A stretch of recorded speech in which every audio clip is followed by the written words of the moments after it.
সিম থেকে জিমেইলে নাম্বার কিভাবে ট্রান্সফার করতে হয় বা কপি করে নিতে হয়, অথবা জিমেল থেকে আবার নাম্বারগুলো ট্রান্সফার করে কিভাবে সিমে নিয়ে আসতে হয়, সেগুলো হয়তো আপনারা অনেকেই জানেন না। এটা কিন্তু খুবই গুরুত্বপূর্ণ।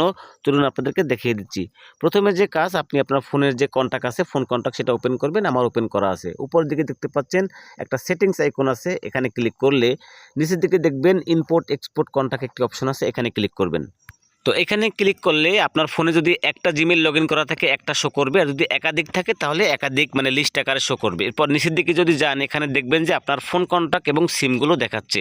এখন প্রশ্ন হচ্ছে, আপনি কি সিম থেকে জিমেলে নেবেন? তাহলে আপনাকে সিলেক্ট করতে হবে কোন সিম থেকে জিমেলে নেবেন। তো আমি এখান থেকে বাংলা লিঙ্ক সিলেক্ট করলাম। এখন দেখেন এখানে কোন ইমেলে নেব সেই ইমেলটা সিলেক্ট করতে বলতেছে। একটা থাকলে একটা দেখাতো, তো আমি এখান থেকে একটা জিমেল সিলেক্ট করলাম।